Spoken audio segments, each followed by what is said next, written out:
کا میں دل کی عمیق گہرائیوں سے خیر مقدم کرتا ہوں۔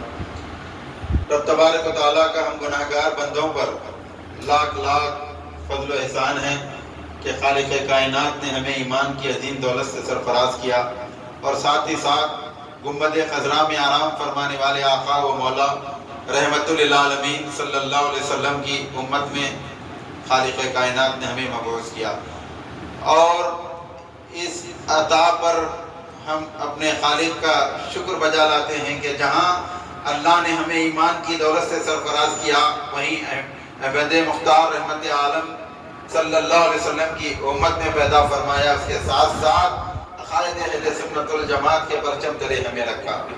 ہم کو اپنے رب کے ایک ایک انعام پر شکر گزار رہنا چاہیے۔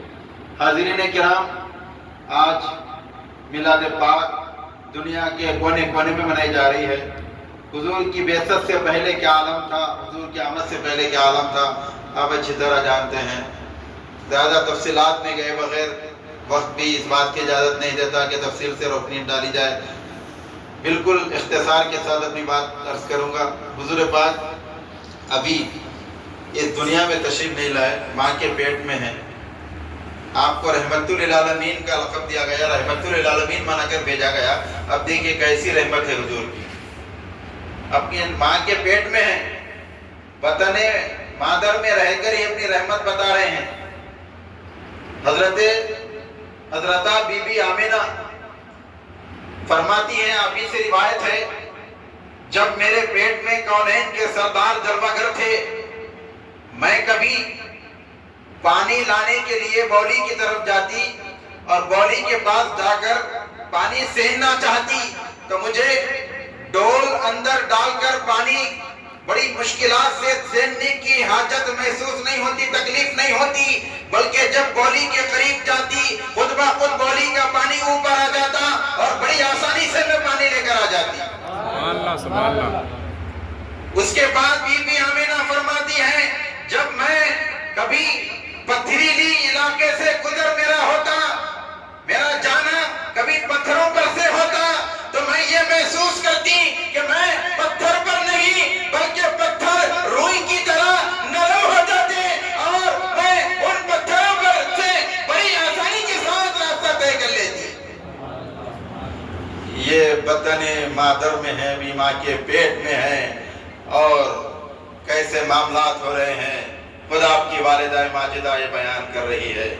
جب آپ کی ولادت ہو گئی، بی بی آمینہ فرماتی ہے کہ جب آپ کی ولادت ہو گئی تو ہم نے دیکھا کہ مکے میں رسول اللہ کی ولادت ہوئی، تو مکے میں جیسے ہی ولادت ہوئی 12 ربیع الاول دوشنبے کے دن صبح صادق کے وقت جب ولادت ہوئی تو ہم نے دیکھا مکے میں جو ہم کھڑے ہیں وہاں سے دور مقام پر جو ملک شام ہے وہاں کے محلات ہمیں آسانی سے نظر آنے لگے۔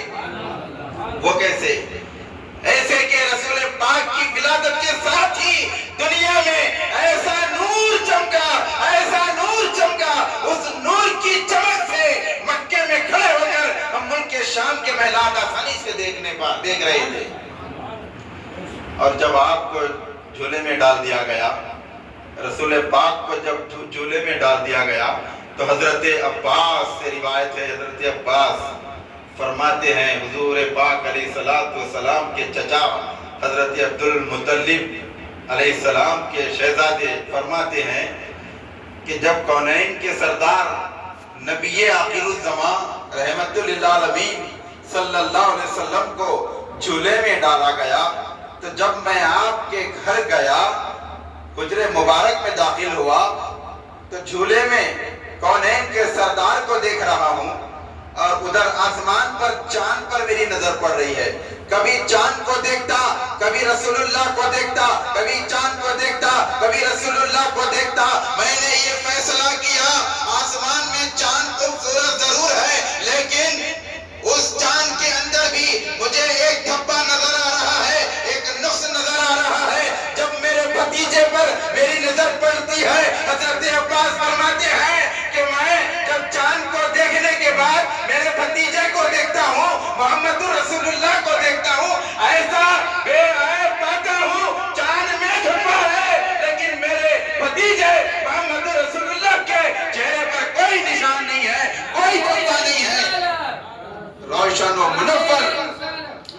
جشن و منور میرے بھتیجے کا چہرے مبارک ہے، منور چہرہ رسول اللہ صلی اللہ علیہ وسلم کا ہے، تو چاند سے زیادہ خوبصورت میرے آقا۔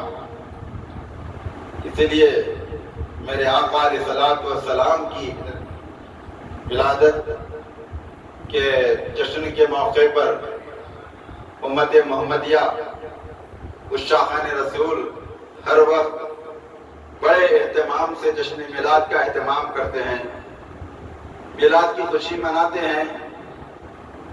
یہ کوئی نیا عمل یا بدعت یا کوئی غلط یا کوئی غیر ضروری یا کوئی شریعت یا بزرگوں کی تعلیمات سے ہٹ کے کرنے والا عمل نہیں ہے۔ ہم اپنے اکابرین کے ملفوظات پڑھیں گے، ارشادات پڑھیں گے، سیرت پڑھیں گے تو پتہ چلتا ہے کہ وہ کس طرح میلاد کا اہتمام کیا کرتے ہیں۔ خود حضرت سیدنا ابوبکر صدیق رضی اللہ تعالیٰ عنہ فرماتے ہیں کہ جو میلاد النبی کی خوشی میں 1 درہم خرچ کرے گا، کل صبح قیامت میدان حشر میں جنت و دوزخ کا فیصلہ جب ہو جائے گا تو جو میلاد کی خوشی میں 1 درہم خرچ کرے گا وہ جنت میں صدیق کا رفیق ہوگا۔ ایسی کئی روایتیں ہیں۔ حضرت حسن بصری رضی اللہ تعالیٰ عنہ فرماتے ہیں، اب بہت لوگ بولتے ہیں کہ میلاد میں اتنا لائٹنگ لگانا، خوبصورت گلی گنجوں کو سجا دینا اور بڑے اہتمام سے اس طرح کا خرچ کرنا، یہ کیوں فضول خرچی کر رہے ہیں؟ یہی پیسے کوئی غریب لڑکی کی شادیوں میں لگا دیا جائے تو اچھا رہتا۔ بچیوں کی شادیاں میلاد کی خوشی مناتے وقت یاد آتے ہیں لوگوں۔ اسراف ہے، وہ فضول خرچی ہے کہا جا رہا ہے، جبکہ حضرت حسن بصری کوئی عام شخصیت کا نام نہیں ہے۔ حضرت حسن بصری فرماتے ہیں کہ اگر حسن بصری کے پاس احد پہاڑ کے برابر گولڈ ہوتا، سونا ہوتا، تو سارا سونا میلاد کی خوشی میں خرچ کر دیتا اور میلاد کی خوشی کا اہتمام کرتا۔ یہ کوئی گلی کوچے میں پڑھ کر بڑا ہو کر مفتی بننے والا یا کتابیں پڑھ کر عالم بننے والا کوئی عالم یا مفتی نہیں، بلکہ حضرت حسن بصری کا ارشاد ہے، ان کو نہیں معلوم کہ اتنا اگر خرچ کرو گے تو فضول خرچی ہوگی؟ نہیں معلوم؟ تو جو لوگ اس طرح کی باتیں کر رہے ہیں صرف ہمارے قلوب سے عشق رسول کو نکالنے کی ایک منظم سازش ہے۔ عشق رسول اگر نکل جائے تو پھر ایمان غارت ہو جائے گا۔ ہمارے ایمان کو لوٹنے کی سازش ہے۔ یہود و نصارہ کے علاقار بن کر کچھ اس طرح کی باتیں پھیلا رہے ہیں کہ یہ اسراف ہے، وہ اسراف ہے، وہ خرچ اتنا کیوں کر رہے ہیں، کم خرچ ہونا چاہیے۔ اب میں بتانا چاہتا ہوں، زیادہ وقت نہیں، اخبار بھی میرے خیال سے آ چکے ہیں، آ رہے ہیں، اور باقی لوگ، ایک آدمی ہے جس کے پاس ضرورت کے لیے، آج کل موبائل ہر ایک کے پاس ضرورت کی چیز بن گئی ہے۔ اب اسراف بولتے زیادہ خرچ کیوں کرنا، کم خرچ کرو۔ اب ضرورت کی چیز ہے موبائل، اب ضرورت کے لیے موبائل اگر آپ لے رہے ہیں تو 300 روپے میں بھی ملتا ہے بٹن کا فون، 500 میں بھی ملتا ہے، بہت ہوا 1500 کا فون بھی آپ کی ضرورت کے لیے کام آ سکتا۔ چلیے اگر آپ کو واٹس ایپ، فیس بک وغیرہ یوز کرنے کے لیے چاہیے، ایک 5-7 ہزار کا بھی لے سکتے۔ 1 لاکھ کا فون کیوں لیا جا رہا ہے؟ یہ اسراف نہیں ہے؟ اب یہ جتنے لوگ اسراف بولتے، ان کے جیب ٹٹول لیجئے، 1.5 لاکھ کا فون جیب میں رہے گا۔ یہ اسراف نہیں ہے۔ اب اسراف اگر پکڑتے جائے، ہر بات کو پکڑتے جائے تو پھر کپڑے بھی نہیں پہن سکتے اچھے، مل کے کپڑے پہن کے پھرنا، پھر وہ بھی اسراف ہے۔ ایک ہی جوڑا رکھنا، ایک سے زائد رہے تو وہ بھی اسراف ہے۔ غریب بچی کی شادیوں میں لگا دینا پیسہ، اتنا کیوں لگا رہی میلاد میں؟ بول، آپ کے پاس ہے آپ لگاؤ۔ بہت سارے لوگ الحمدللہ غریب بچیوں کو شادیاں کرانے والے بھی ہیں مسلمانوں میں، بڑی بڑی تنظیمیں کام کر رہی ہے، بہت بڑی تنظیمیں، بہت اہل خیر حضرات ہیں، کر رہے ہیں، نہیں ہو رہا نہیں۔ میلاد کا نام لیتے کیوں اسراف؟ کیوں بچیوں کی شادی یتیمہ غریبوں بیواؤں کو پیسہ دو کیوں یاد آ رہا؟ یہ وجہ یہ ہے کہ ہم میلاد منانا چھوڑ دینا تاکہ ہمارے دل سے عشق رسول نکل جائے، ہمارا ایمان ختم ہو جائے، ہم جہنم میں جائے، ان کی خواہش پوری ہو جائے۔ یہ یہود و نصارہ کی سازش ہے۔ اب آخری بات عرض کر کے اپنی بات ختم کروں گا۔ آگے لوگ بلا لو کون؟ آخری بات عرض کر کے اپنی بات ختم کروں گا۔ ہمارے سلسلے طریق کے اہم بزرگ امام المحدثین فی الہند حضرت علامہ شاہ ولی اللہ محدث صوفی دہلوی قدس اللہ سرہ العزیز، جن کو صرف علماء ہند، محدثین ہند، فقہائے ہند ہی نہیں بلکہ عرب کے وہ محدثین، عرب کے علماء، عرب کے اہل علم حضرات بھی اپنا امام مانتے ہیں۔ عربی ہو یا عجمی ہو، سب اپنا امام مانتے ہیں، جن کو امام المحدثین فی الہند علامہ شاہ ولی اللہ محدث صوفی دہلوی کا وہ لکھا ہوا واقعہ آپ کے گوشے گزار کر کے اپنی بات ختم کروں گا۔ حضرت شاہ ولی اللہ اپنی کتاب میں لکھتے ہیں، اپنے والد بزرگوار کا وہ واقعہ لکھتے ہیں۔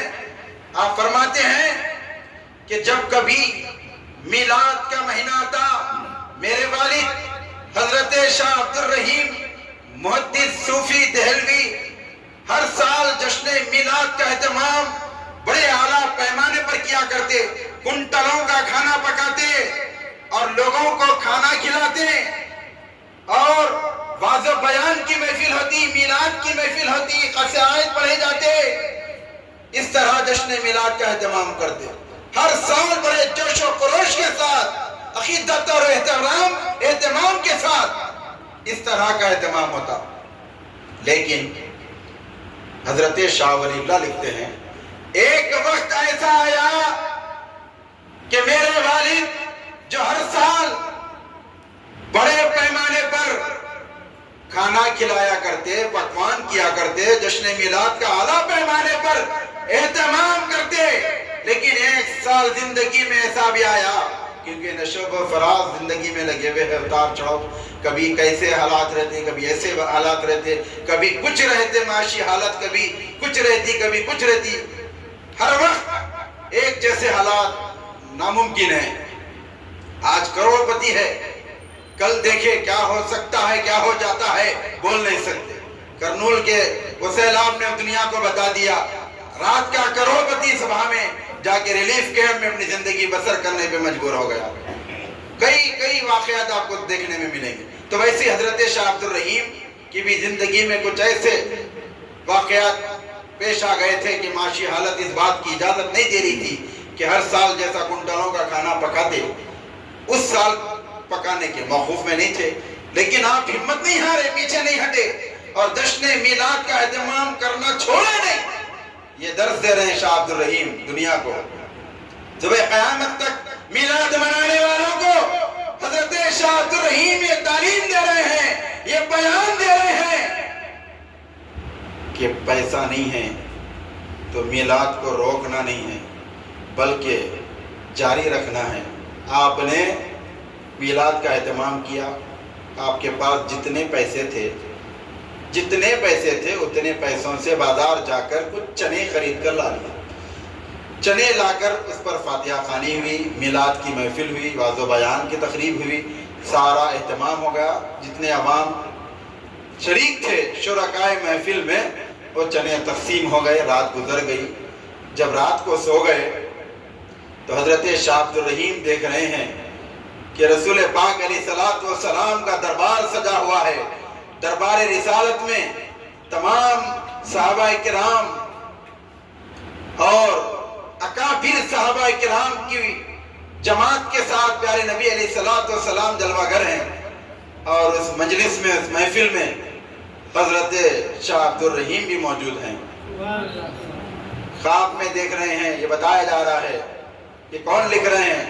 حضرت شاہ ولی اللہ محدث صوفی دہلوی لکھ رہے ہیں کہ شاہ عبد الرحیم اس مجلس میں موجود ہیں، اور رسول اللہ صلی اللہ علیہ وسلم اپنے صحابہ سے مخاطب ہو کے فرما رہے ہیں کہ لو، ہمارے پاس کچھ چنے ہیں چنے آئے ہیں ہمارے پاس، یہ چنے لو، سارے چنے شرکائے محفل میں یعنی صحابہ کی جماعت میں رسول اللہ صلی اللہ علیہ وسلم تقسیم کر رہے ہیں، اور یہ فرما رہے ہیں کہ آج مجلس میں جو ہمارا چاہنے والا، ہمارا عاشق رحیم بیٹا ہے، اس نے ہماری میلاد کی خوشی میں اس طرح کے چنے تقسیم کیے تھے، ہم کو وہ چنوں کا تقسیم کرنا پسند آ گیا، یہ لو آپ لوگ بھی اس کو نوش کر لو۔ سارے صحابہ میں تقسیم ہو رہے ہیں اور اپنی خوشنودی کا اظہار پیارے نبی نے فرمایا۔ تو اس واقعے سے پتہ یہ چلا کہ رسول اللہ صلی اللہ علیہ وسلم کے پاس کثرت نہیں، عقیدت دیکھی جاتی ہے، محبت دیکھی جاتی ہے۔ پیسہ ہی ہونا ضروری نہیں ہے، کنٹلوں کا کھانا پکانا ہی ضروری نہیں ہے، آپ کے پاس جتنا بجٹ ہے، جتنی گنجائش ہے، گنجائش کے مطابق اگر آپ اہتمام کریں گے، وہ بھی رسول اللہ کو پسند آنے والا عمل ہے، رائے گا جانے والا نہیں ہے عمل۔ یہ دنیا کو پیام جشن میلاد منانے والوں کو حضرت شاہ ولی اللہ کے والد بزرگان نے دیا، حضرت شاہ ولی اللہ نے وہ واقعے کو نقل کر کے دنیا کو یہ پیام دے دیا کہ میلاد منانے سے یہ فوائد ہوتے ہیں۔ بہرحال میلاد پاک کا اہتمام بڑے عقیدت اور اہتمام سے پچھلے برسہ برس سے ہو رہا ہے، ہونا بھی چاہیے، اور تنقید کرنے والے تو ازل ہی سے ہیں، دنیا کے ابتدائی زمانہ ہی سے موجود ہیں، ہر وقت کسی نہ کسی معاملات میں اعتراضات ہوتے ہی رہتے ہیں۔ تو ایسے معترضین کا ہمیں جواب دیے بغیر، توجہ دیے بغیر، دل و دماغ سے ان کی باتوں کو نظر انداز کرتے ہوئے اپنے کام کو آگے بڑھانے کی ضرورت ہے۔ آج ضرورت اس بات کی اتفاق کے ساتھ متحدہ جد و جہد کرتے ہوئے اہل سنت الجماعت کے پرچم کو بلند سے بلند مقام تک پہنچانے کی ضرورت ہے۔ ہمارے بزرگوں نے، صوفیاء کرام نے کبھی بھی کسی کو برا نہیں کہا۔ دنیا جس بندے کو برا کہتی ہے، اس برے کو بزرگوں نے قریب کر کے سینے سے لگا کے یہ تعلیم دی، تم برا بولو، ہم اس کو اچھا سمجھیں گے، ہم اس کو قریب کریں گے۔ بروں کو نزدیک کرنا، قریب کرنا، یہ صوفیوں کی تعلیم ہے، یہ بزرگوں کا مشن ہے۔ اگر ہم کسی کو بولیں گے تو شرابی ہے، آنا چھوڑ دے، تو زانی ہے، آنا چھوڑ دے، تو بدکار ہے، تو آنا چھوڑ دے، تو سدھریں گا کب؟ اس کو توفیق کیسے ہوگی؟ اگر کسی کو راہ راست پر لانا ہے تو ساتھ بٹھانا پڑے گا، ہم اپنے ساتھ ہم نوالا بنانا پڑے گا، ہم پیالہ بنانا پڑے گا، تب وہ راہ راست پر آئے گا۔ اس لیے بزرگوں نے کہا گناہ سے نفرت کرو، گناہگار سے محبت کرو، نفرت گناہ سے کرو، گناہگار سے محبت کرو۔ یہ صوفیوں کا پیام ہے، یہ بزرگان دین کا پیام ہے، یہ خانقاہی نظام میں پہلا سینہ ہے۔ نفرت نہیں، خانقاہوں میں نفرت نہیں، محبت کی تعلیم ہوتی ہے، اور اسی محبت سے دنیا میں اسلام پھیلا۔ اسلام میں جو دنیا میں جو اسلام پھیلا، محبت کی وجہ سے پھیلا، پیغام محبت کو عام کیا گیا، دنیا کے کونے کونے میں اسلام عام ہوا۔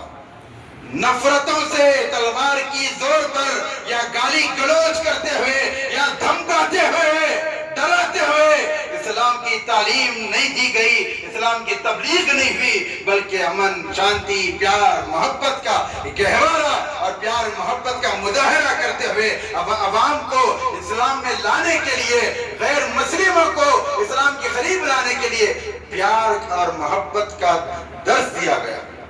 آخری بات عرض کر کے اپنی بات ختم کروں گا۔ ایک بوڑھی سر کے اوپر سے لکڑی کا گھٹا لے کے جا رہی تھی، راستے سے بہت ضعیف تھی، وزندار لکڑی کا گھٹا لے کے جا رہی تھی۔ پیارے نبی علیہ السلام دیکھے کہ آپ رحمت للعالمین ہیں، آپ نے دیکھا کہ بڑھیا تو بڑی ضعیف ہے، نہیں وہ ناتواں ہے، کمزور ہے، اتنا بڑا گھٹا لے کر کیسے جائے گی، کیسے جائے گی؟ کہاں جانا ہے؟ فلاں جگہ جانا ہے، اتنا طویل راستہ کیسے طے کرے گی؟ لا مجھے دے دے، میں تجھے منزل تک پہنچا دوں گا۔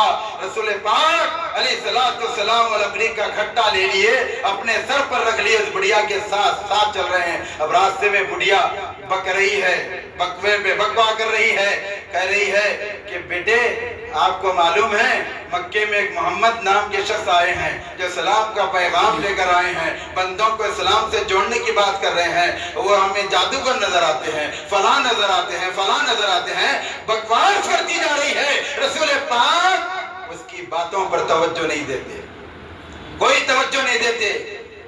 آج کا اگر کوئی ملا ہوتا، آج کا کوئی دو کتابیں پڑھ کے اپنے مسند درس پہ فائز ہو کے خود کو مفتی کہلانے والا ہوتا، رک جاتا یہ کیا بول رہی ہے، میں تیری مدد کر رہا ہوں، تو مجھے گالی کی دے رہی ہے۔ لیکن رسول پاک نے دنیا انسانیت کو یہ بیان دیا کہ دیکھو تمہیں گالی دی جا رہی ہے، تمہیں برا بھلا کہا جا رہا ہے، نظر انداز کرو اور اس کی مدد کرتے جاؤ، راستے پر آئے گا۔ راستہ تمام گالیاں سنتے سنتے پہنچ گئے، جب منزل مقصود کو پہنچ گئے، لکڑی کا گھٹا رکھ دیے نیچے، رکھے بعد وہ بوڑھی پوچھی بیٹے آپ کا نام کیا ہے؟ میں نام نہیں پوچھی تاکہ اپنی زندگی بھر آپ کو دعائیں دیتے رہوں گی نام لے کر۔ تو رسول پاک ان کے جھوٹ نہیں بولتے تھے، رسول پاک علیہ السلام نے اپنا نام صاف صاف بتا دیا، میں ہی محمد رسول اللہ ہوں، مجھے ہی اللہ نے نبی بنا کر بھیجا، پھر زمان نبی بنا کر بھیجا۔ تو بڑھیا پریشان ہو گئی اور قدموں میں گر گئی، بولی کہ یقیناً اب مجھے یقین آ گیا آپ جادوگر نہیں ہیں، آپ رحمت للعالمین ہیں، آپ کے دست اقبرس پر میں بھی کلمہ پڑھ لیتی ہوں۔ تو کلمہ پڑھانے کے لیے ایسا عمل کرنا پڑتا، گالیاں بھی سننا پڑتا، برا بھلا بھی۔ ہم نے صوفی صاحب بہت اچھے ہیں، بہت اچھے، بولے تو خوش، صوفی صاحب چور ہے، بٹے باز ہے، بولے تو ارا بولے کیسا گلہ پکڑ لے رہ جائے نہیں۔ اگر کوئی صوفی صاحب چور ہے بولا تو سمجھ جاؤ تمہاری منزل طے ہو رہی، منزل طے ہو رہی، آگے بڑھ رہی نہیں۔ اگر تعریف پہ تعریف ہو رہی، خوش ہو رہی، تو سمجھ جاؤ نفس موٹا ہو رہا۔ اگر نفس کو موٹا ہونے سے بچانا ہے تو گالیاں سن کے خوش ہو، لوگ برا بھلا کہیں گے پرواہ مت کرو، آگے بڑھتے جاؤ، کام کرتے جاؤ، بزرگوں کے مشن کو آگے بڑھاؤ، دنیا جان جائے گی کہ صحیح کیا ہے غلط کیا ہے۔ بہرحال زیادہ وقت لیے بغیر اب تبارک و تعالیٰ سے میں یہی دعا کرتا ہوں کہ اے مالک و مولا ساری دنیا میں امن و امان عطا فرما، اتحاد اتفاق سے رہ کر اسلام کے پیام کو عام کرنے کی توفیق عطا فرما۔ وصلی وسلم بارک علی سیدنا محمد وعلی آلہ سیدنا محمد وعلی وسلم۔ اور اس جشن میلاد کے موقع پر خصوصی طور پر ہم دعا گوئے صوفی منزل میں دعا کر رہے ہیں، ہمارے قائدین بیرسٹر اسد الدین اویسی صاحب، حبیب ملت اکبر الدین اویسی صاحب اور تمام مجلسی قائدین کو طاقت و قوت عطا فرما، ہمیشہ صحت اور عافیت سے رکھ، ان کی عمروں کو دراز فرما، مجلس اتحاد المسلمین کو ترقی عطا فرما، سارے ہندوستان میں مرکز سیاسی اور مسلمانوں کی نمائندگی کرنے والی جماعت کو ترقی عطا فرما دے، اور مسلمانوں کی اور اقلیتی طبقات، کمزور طبقات کی نمائندگی کرنے والی یہ جماعت کا نام ہے جس اتحاد المسلمین ہے، اس جماعت کی حفاظت فرما، ہمارے علماء حق کی حفاظت فرما، مشائخ عظام کی حفاظت فرما، اور جامعہ نظامیہ کے فارغین، جامعہ نظامیہ کے شیوخ، اساتذہ، علماء کی حفاظت فرما، صحت اور عافیت سے ان کی عمروں کو دراز فرما، ان کے سائے ہمارے سروں پر تادیر سلامت اور دائم اور قائم رکھ، مشائخ عظام، سجادگان، بزرگان دین، علماء کرام کے سائے کو ہمارے سروں پر تادیر سلامت رکھ۔ وصلی وسلم بارک علی سیدنا محمد وعلی آلہ وصحبہ اجمعین والحمدللہ رب العالمین۔